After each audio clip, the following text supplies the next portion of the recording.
Welcome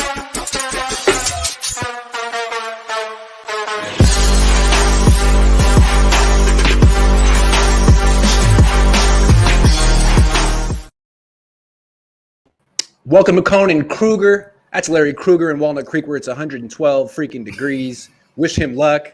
I'm Grant Cohn in Oakland, where it's just a little bit, but not that much cooler.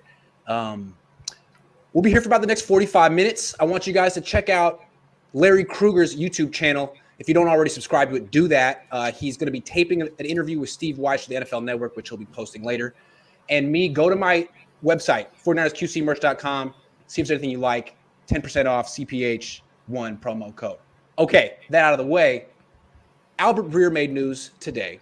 He had a long report and said that Trey Lance was initially annoyed about the Niners keeping Jimmy Garoppolo. You had Albert Breer on your radio show on 95.7 to clarify. Can you tell him what he said and what your take is about all this? Well, it was almost like walked it back because he edited the story after the interview and put it out again and kind of took out the words that made it seem like Trey was bothered. So I don't know if the 49ers reached out to him or if he got any pushback elsewhere or if he just felt like he used language he didn't want to use or phrasing he didn't want to use. But I don't want to say he walked it back, but he seemed to downplay it when we asked him about it. It was like, hey, he was initially upset, but he didn't make. I mean, Trey and Jimmy and the 49ers, everybody's trying to paint the picture that everybody's on the same page. And this report obviously flew in the face of that. But then when confronted with his own report, I seem to feel like he was trying to step back from it a little bit and not necessarily reinforce that notion. Like maybe he had reconsidered it. Right. When I read it this morning, I was thinking this is big news. But at the same time, he buried it at the bottom of a 10,000 word bonanza of an article. So I'm thinking, is this really big news? And then he's basically said well, it was just a normal reaction that anyone would have, like just initially. But he quickly understood all the context and stuff. So it seemed like he was kind of trying to say it's not a story. It's not a report. Well, and maybe Trey was just being totally candid and forthright, or maybe whoever shared that information with him, felt like Trey confided in that person. But you know what? To me, if he's not disappointed, I'm more concerned than if he is disappointed. I mean, why wouldn't you be disappointed? This is your job. This is your profession. You want to get it rolling. He hasn't played a lot of football. I'm sure he'd love to play. But it doesn't mean that he's not going to play, right? It just means that he's got that much more pressure on his back to play well and to be efficient and to move the football team. Yeah, it's probably what Kyle loves. If he didn't care that Jimmy was here, you'd think, are you really driven to be the franchise quarterback? I think Steve Young was annoyed that he had to share the room with Joe Montana and vice versa. It's natural. He shouldn't say it, and clearly he didn't say it, but off the record, I'm sure. Why would you not acknowledge that? Yeah. I don't think we need him. I think I'm ready. They don't clearly. I mean, and also, again, they can say whatever they want to Trey Lance. He's just a backup. We love you. Internally, he's got to be questioning how they really feel, even if they love him, even if they really do. Well, I think that, what? There's a lot of dynamics at play here. Usually teams like the 49ers who are in their Super Bowl window don't wind up with talents like Trey Lance who need time. And I think long term, I feel very confident that Trey's going to get there. But, there's pressure to get it done right now. So, how could he not feel the pressure or feel, be disappointed in any way if Jimmy were coming back? It in some ways he could see it as what a lot of people see it as, which is a hedge that he's going to be able to fulfill his potential this year. I think what's annoying to me is how they expect us to believe them when everyone's like, oh yeah, super excited that Jimmy's back, super happy to be here. This is what we all wanted. No, of course you probably have some feelings that you can't share publicly, but when you just stand there and be super excited, this is great. I mean, it's not just Trey, it's everyone in the organization. It's come on, it's awkward. We all know it's awkward. It might be for the best, but you don't have to acknowledge it, but we will. John Lynch and Kyle Shanahan's job is to not make sure that Trey's happy. Their job is to make sure that the 49ers win. Right. Does this move help the 49ers win? Yeah. It does. Yeah. Does it make Trey happy? No, it doesn't. But that's not the priority. No, what would make Trey happy would be $50 million a year and no Jimmy Garoppolo here. And one day he could attain that. But so far, right now, I always said the Niners should go all in with Trey, but it's different. Like, they're not the Bills of 2019, 18. They're not a rebuilding team. They can't just give the roster to a kid who's not ready. So it's fair for them to have a starting caliber backup. Once he shows that he can play 17 games a year at a very high level, they won't need to have Jimmy Garoppolo anymore. But he hasn't really proven that that's not necessary. What's he started? 3 games? It's fair. Yeah. It's fair. And what did you say when this happened? You said, I think the Niners Super Bowl odds just went up significantly. I agree with you on that. They should have.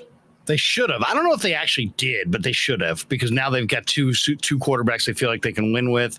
And more importantly, you are insured against the injury that suddenly in the middle of the year you lose 5 of 6 because your quarterback's out. They've got 2 quarterbacks now that they can win games with in the regular season, at least. I don't know why, but I've been going back and looking at the 1972 Dolphins, the undefeated team. I wasn't alive back then, but I don't know anything about them. They're one of the greatest running teams of all time. But what was interesting to me is that Bob Greasy, who's their quarterback, he broke his ankle week 5, and they had Earl Morrall the whole year, and then Greasy came back at the very end, the championship game of the Super Bowl. Like, the greatest team of all time needed 2 quarterbacks to get it done. Maybe the Niners are going to follow that blueprint as well. They might need 2 quarterbacks to get this done. Well, Jimmy has proven that he can't stay healthy. Trey, is first of all, they're both operating behind a line that a lot of people feel like is the biggest question mark coming into the year. Yeah. And you want to get your quarterback killed or hurt, just have issues on the interior of your offensive line, and that's where they're really inexperienced. So I think it's smart. I think it's absolutely smart to have multiple quarterbacks, and who cares if you're inviting the circus to town? They can handle it. Everybody can handle it. Okay, this isn't a report, but this is from Peter King, and it's interesting. He predicts that the 49ers will bench Trey Lance by week 7 and go back to Jimmy Garoppolo. That would be a home game against the Kansas City Chiefs. Buy or sell Peter King's prediction? I don't think I disagree. I totally disagree. Based on what I've seen, we love the quarterback position. We analyze it to death, and we have all kind of collectively decided, because there's been some errant passes in camp, that Trey Lance can't do what Jimmy Garoppolo can do. Yeah. I don't believe that. I believe Trey Lance can do more than what Jimmy Garoppolo can do. And once the bullets start flying for real week 1, we're going to see that. So I think Peter King is wrong. I agree. I think he's wrong too. I mean, the Niners would have to lose a lot of games for him to get benched by week 7. And this defense is too good for them to lose all those games. Also, I think a lot of people are thinking that maybe Peter King is thinking that Trey's going to be way worse than Jimmy. And I don't see where that's coming from. Trey played last year. You can compare their numbers. Jimmy's quarterback rating was 98. Trey's was 97. They were pretty similar. I guess Jimmy was a little better. Now Trey's in year 2. And he may not be a better passer than Jimmy right away, but he's going to have a bigger impact, I think, because of the running. And I think the offense is going to be better with him because of the running. And you're going to see an offense that averaged 4.3 yards per carry last year, averaged closer to 5 this year. And I think if you have a defense that's top 3 in the league and an offense that averages 5 yards a carry, you're going to win. You could throw 15 passes, and we've seen this team do that. So I think people are kind of missing it. I think there's potential for some offensive droughts, but I mean, what you saw in the one thing that absolutely is undeniable in my mind is that Trey, and I've seen this now for all training camp. I saw it in the game. I've seen it in mini camp. I saw it in training camp. So now I believe this is solid. He throws a pretty deep ball with accuracy and touch. Yep. And Jimmy Garoppolo doesn't throw that ball with accuracy. Now you've got Danny Gray, who can run by any corner in the NFL pretty much at will. I mean, the guy literally plays in the 4-2s. So I expect them to hook up. And I expect them to hook up more often than you would think because Trey throws that pass well and Danny Gray runs that route well. And Shanahan was at the practices and he saw what I saw. So they're going up top to Danny Gray and they're going to hit. Yeah. Every game that they're going to take that shot. Do you think that initially Trey Lance will be a big step down from Jimmy Garoppolo as a passer? No, I do think that Trey. I think Trey is going to be better than Jimmy because think about it. When Jimmy got late in the down, that's where the mistakes came. That's where he floated passes over the middle of the field. So, Trey, I think is going to be this line is going to break down at times. He's going to have to run for his life. From what I can tell, based on the Texans game and what I've seen in camp, he's pretty good at maneuvering the pocket like really effectively and really explosively. So he's got explosive movements within the pocket. He's going to be able to buy himself 3 or 4 extra seconds, 2 or 3 times a half, and then refocus his eyes down the field, and somebody's going to free open. And I think he's going to make some big plays in situations like that. His completion percentage is going to be lower than Jimmy's, but his yards per attempt, which is a more important statistic, because you could just throw a bunch of screens for 2 yards and have a high completion percentage. His yards per attempt is probably going to be right around where Jimmy's was, if not higher. Then the T to INT ratio, it'd be hard for it to be worse. I mean, Jimmy's wasn't even 2-to-1 last year. So I think he might be a better passer than Jimmy. And then you factor in the running, which Jimmy gives you nothing. And now you're playing 11-on-11 football. I think this offense is going to be better than last year. Last year, the offense was Debo. That was the offense. Now I think it's Debo plus. I think it's Debo plus a lot. You're going to have to account for Trey in the run game. Yep. And so then there's going to be more space in the run game. You're going to have to – this team now has Danny Gray and Ray McCloud, so you have more space down the field. There's just going to be a lot more real estate available and around and open. And I just think I think Trey, if you look at his college numbers, the one thing that you can't take away, he takes care of the football. I don't think you're going to see mass turnovers. Yeah, if you saw mass turnovers from any quarterback – you're probably looking at, going to somebody else at some point. Right. But I don't see mass turnovers. I see a turnover here and there and some tip passes, but an overthrow. He's not, but I still think he's going to take care of the football, especially when he has it in his hands. I just think people are too focused on the passing game. The Niners are going to run the ball more than any other team. It's going to be about the running game. It's like, think about 10 years ago when the Seahawks had Marshawn Lynch.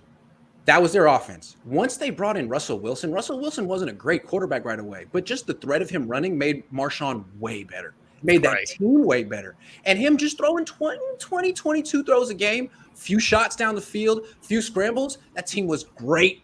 That team was a dynasty. And he wasn't even a fully developed quarterback. He was young. The Niners could do the same thing. I think Shanahan, if you asked him, gave him truth serum, I don't know if he'd say it on a podium, but I think he would say it if you got him alone, is that I think he believes that both of his quarterbacks should be on a pitch count.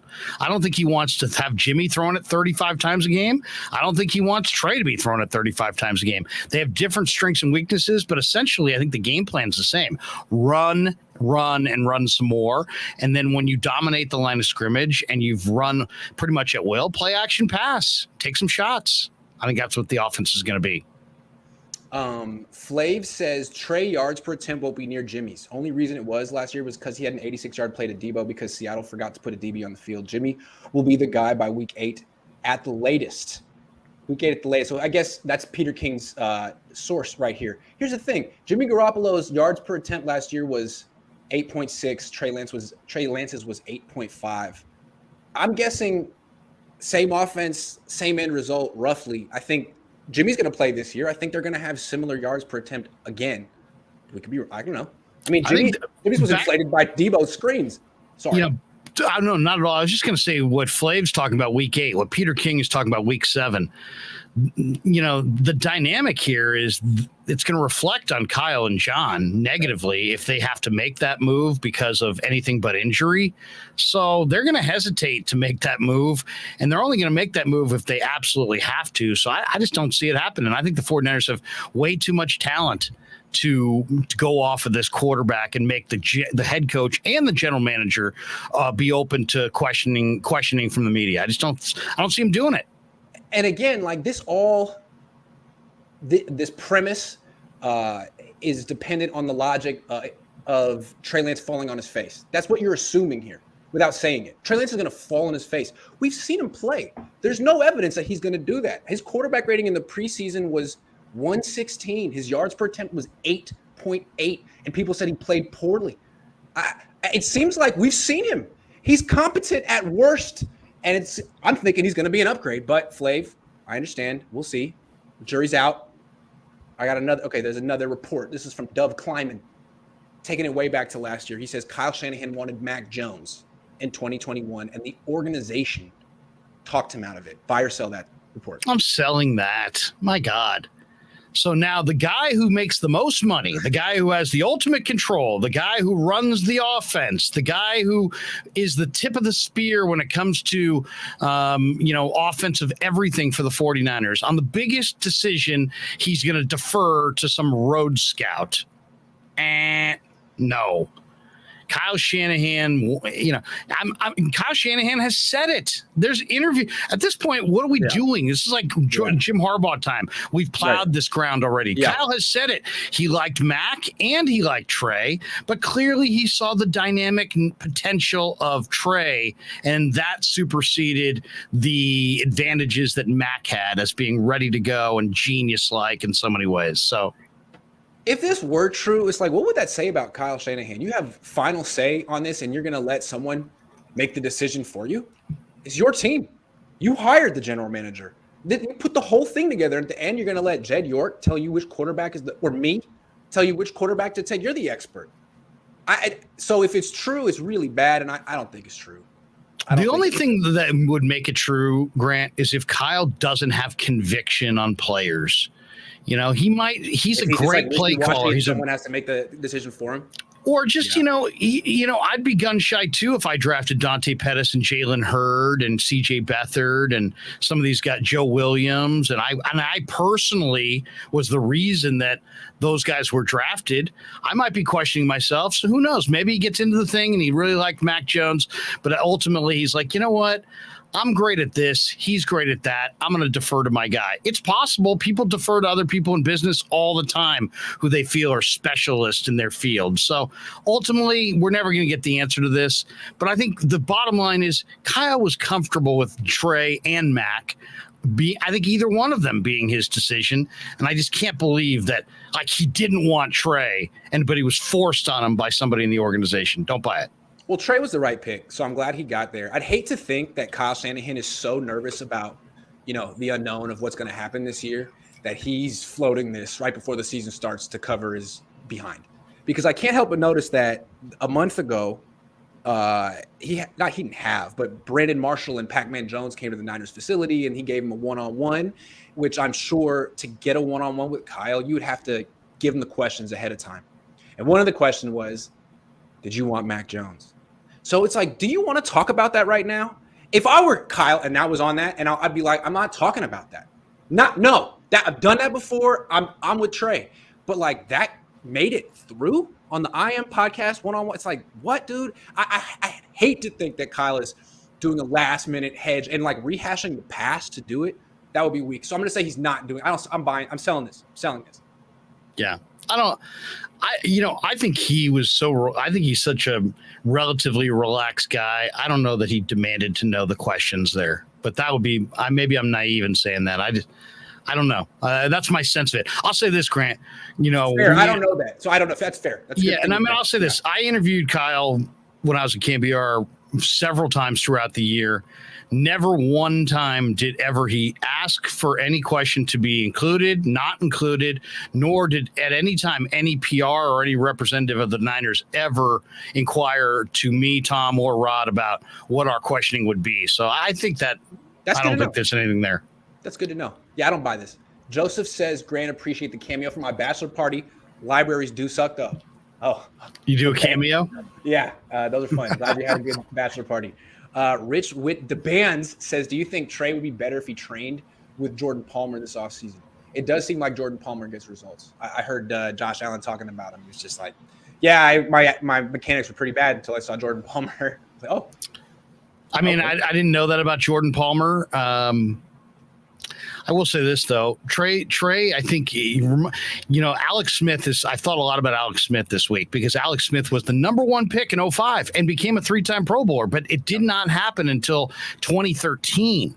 Yep. And so think about that for a second. That was his 8th year. I'm not saying it's going to take 8 years, but I got a hot take.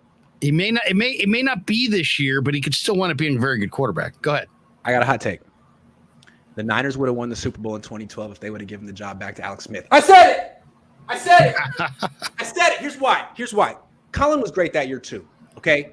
But the Niners lost to who that year? No, they didn't lose anyone. They lost to the Ravens. Yeah, I don't know. I can't say it. I don't know. Would he have been able to go into Atlanta and win? Would he have been able to win in Green Bay? Right, those His numbers were really good that year. He had completed 70% of his throws. It makes you wonder, though.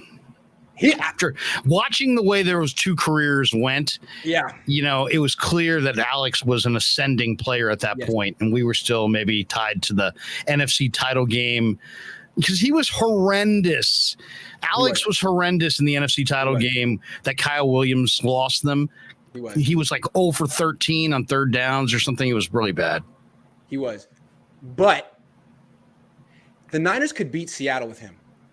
They had a much tougher time. Colin would kind of melt down when he went to Seattle. Alex won in Seattle. And the next year, they lost in Seattle. So, I don't know. I mean, Alex Smith was very accurate. I don't know. Colin was great, though.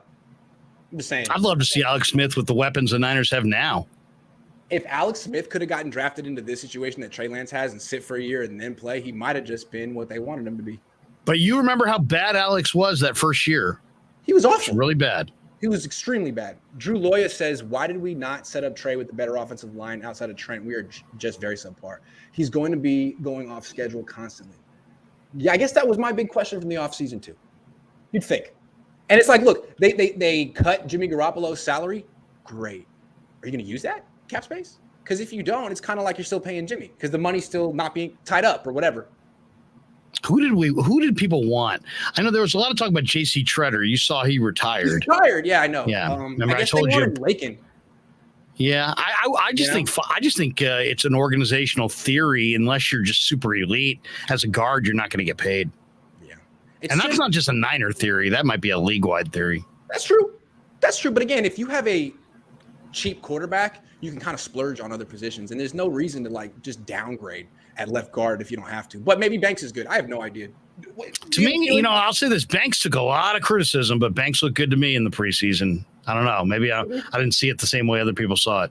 Okay. We got one more. Oh, Flav coming through with the generous $10 donation. Trey's average QBR. Now you're going QBR. You don't even know the formula for QBR when he had to play the full game. Going to be ugly. I think Shanahan has shown his confidence level through action. As soon as he can get Jimmy G in without losing credibility, Trey, he will.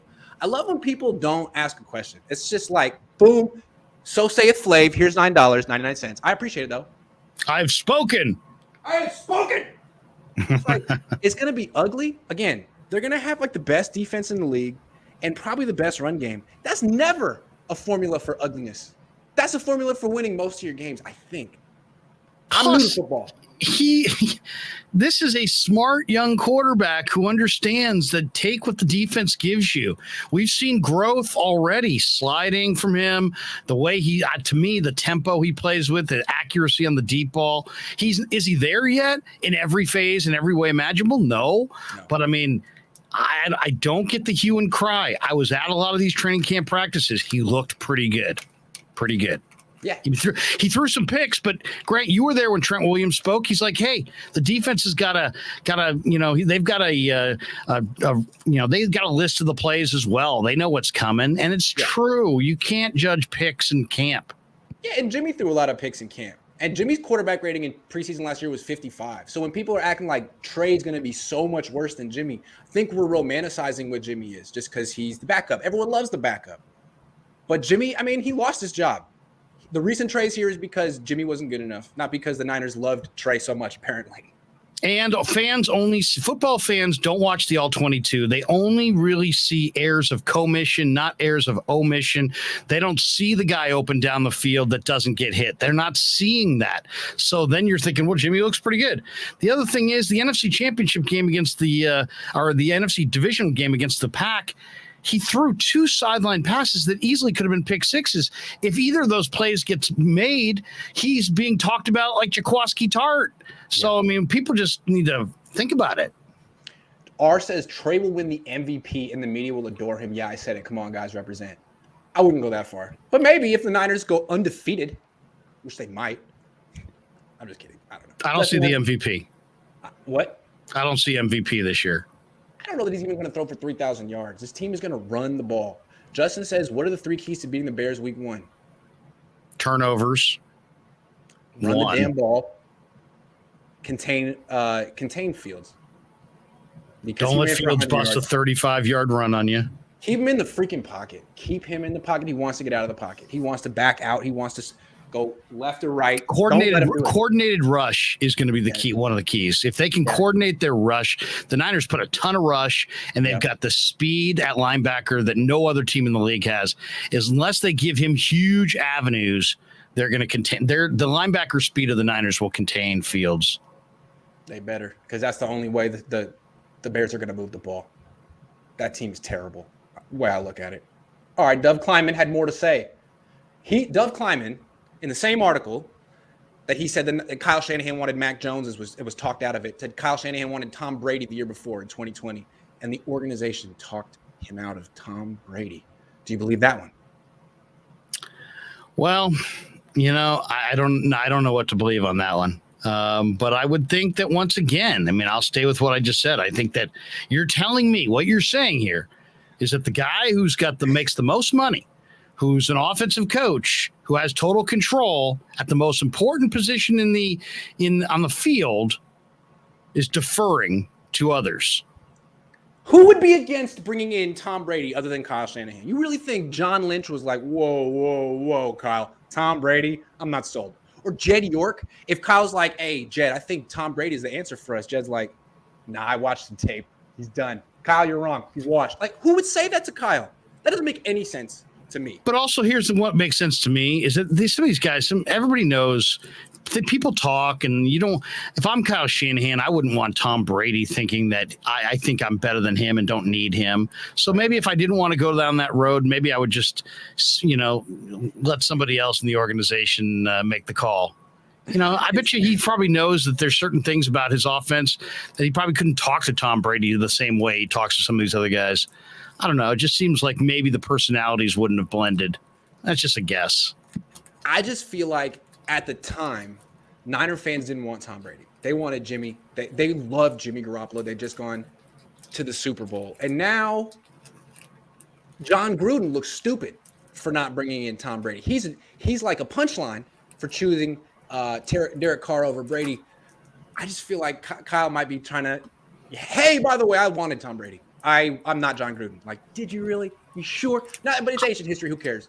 I don't blame anybody who didn't want Tom Brady, because Tom Brady has taken the prime of a player and just blown the whole idea out of the water. If I had told you 10 years ago, hey, I got this 44-year-old quarterback, what do you think? You would have said, no chance, no way, get out of here.